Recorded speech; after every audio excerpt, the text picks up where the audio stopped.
कुलक्षये प्रणश्यन्ति कुलधर्मा सनातनः धर्मे नष्टे कुलं कीर्तस्नम् अधर्म अभिभवति उत अधर्मा विभवात् कृष्ण प्रदुष्यन्ति कुलस्त्रियः स्त्रीषु दिशासु वाष्णे जायते वर्णशङ्करः शङ्करो नरकाये कुलघ्नानां कुलस्य च पतन्ति पितरो हि येषां लुतपिण्डोदकक्रियः दोष रहते हैं कुलघ्नानां वर्णशङ्करकारकः उत्सादन्ते जातिधर्मा कुलधर्माश्च शाश्वता उत्सन् कुलधर्माणां मनुष्याणां जनार्दन नरके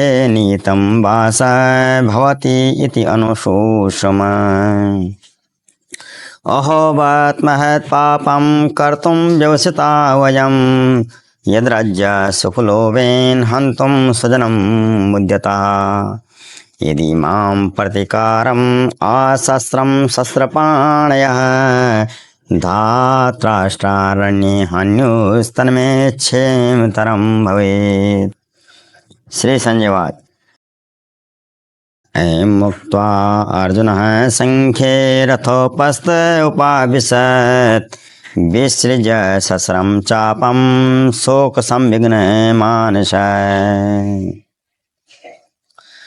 अर्जुन भगवान श्री कृष्ण से कुल का क्षय होने पर कुल की सदा से चलती आ रही कुल परंपरा, कुल के क्षय होने पर कुल की सदा से चली आ रही कुल परंपरा नष्ट हो जाती है। जब हमारे आचरणीय पुरुष वृद्धजन इस युद्ध में मारे जाएंगे तो जो युद्ध में जिंदा बचे रहेंगे उन छोटे छोटे बच्चों, अबलाओं, स्त्रियों को कौन शिक्षित करेगा? क्योंकि जिनसे कुल की परंपरा एक दूसरे से पीढ़ी दर पीढ़ी चैन के रूप में हम सीखते आ रहे हैं, जब ये श्रेष्ठ जन आगे की चैन कट जाएगी, ये श्रेष्ठ जन तो मारे जाएंगे, तुम्हारे बच्चों को इस कुलम्परा कुल धर्म का पालन कौन कराएगा? और जब कुल धर्म की मर्यादा का पालन नहीं होगा तो सब मनमानी करेंगे, मनमाने ढंग से खाएंगे, पिएंगे, चलेंगे, जैसा जिसका जो मर्जी होगा वैसा बर्ताव करेगा। बलवान कमजोरों पर बलात्कार करेंगे।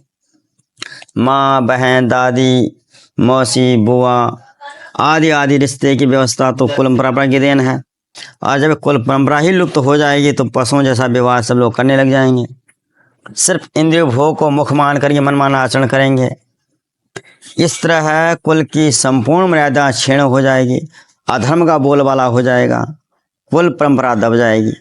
इस अधर्म की बढ़ती के कारण स्त्रियां कहाँ बची रह जाएंगी, वह भी दूषित हो जाएंगी। जिसके पास धन होगा, बल होगा, उसके पास स्त्रियां रह पाएंगी। स्त्रियां मनमाने ढंग से जिस मर्जी के साथ रहने लगेंगी, क्योंकि उनको मर्यादा में रखने की जो सीमा रेखा थी वह तो कुल परंपरा ही थी। जब कुल धर्म ही नष्ट हो गया, जो कोई रोकने टोकने वाला ही नहीं बचा, तो लोग स्वतंत्र हो करके व्यभिचार करने में क्यों हिचकेंगे? जिसके फलस्वरूप मनमाने ढंग से चलने वाली स्त्रियों के संतानों का वर्ण कौन सा होगा, पिता का वर्ण कौन सा होगा, माता का वर्ण कौन सा है, और उत्पन्न होने वाली बालक का वर्ण कौन सा है?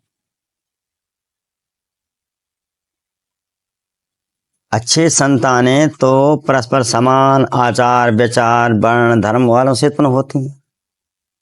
तो इस वर्ण संकर वाली संतान में अपने पूर्वजों बुजुर्गों के प्रति आदर बुद्धि भी नहीं होगी। क्यों? जब पिता का ही पता नहीं है तो दादा परदादा कौन जाने। फिर उसके लिए कर्तव्य क्या है, अकर्तव्य क्या है, क्या करने योग्य है, क्या नहीं करने योग्य है, क्या धर्म है, क्या अधर्म है, इसको कौन बताएगा? क्योंकि यह बालक माता पिता की भावी कामना से नहीं बल्कि इंद्रिय सुख भोग से उत्पन्न हुआ है।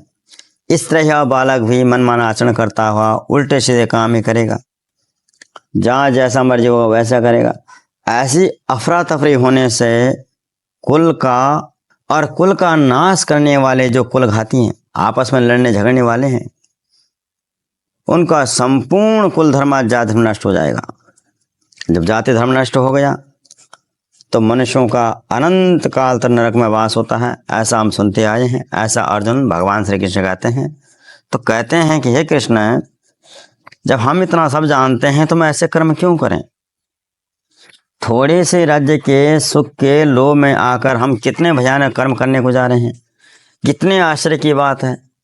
मैं तो ऐसा समझता हूं कि अगर मैं युद्ध से व्रत हो जाऊं, मैं युद्ध नहीं करना चाहूं, और ऐसी स्थिति में धृतराष्ट्र के पुत्र दुर्योधन आदि के पक्ष वाले मेरी हत्या कर दें, तो वह मरना भी मेरे लिए श्रेष्ठकर होगा, क्योंकि मैं इस भयंकर कुल क्षय के नाश से होने वाले पाप कर्म से तो बच जाऊंगा। क्या फर्क पड़ेगा, वे जिए या हम जिए, राज्य उनके पास रहे या हमारे पास रहे। कम से कम मेरे युद्ध न करने से मेरे बुजुर्ग लोग जिंदा रहेंगे, जिनकी वजह से हमारी कुल परंपरा चलती रहेगी। कम से कम हम रहें या न रहें, हमारी कुल परंपरा तो जिंदा रहेगी। अर्जुन इस प्रकार कहा करके शोकाकुल मन वाले अर्जुन ने अपने हाथों से अपने धनुष बाण का त्याग कर दिया और रथ के मध्य भाग में बैठ गई और चुप हो गए। भगवान सुनते रहे, कुछ भी नहीं बोला, टोका नहीं अर्जुन को। अर्जुन की बात कहीं काटी नहीं। अर्जुन के विचार, मन के विचारों को, दिमाग में जो कुछ भी था उसको निकलने दिया। तो इस प्रकार गीता जी के प्रथम अध्याय का जो अर्जुन विषाद योग नाम से जो प्रथम अध्याय समाप्त होता है। धन्यवाद।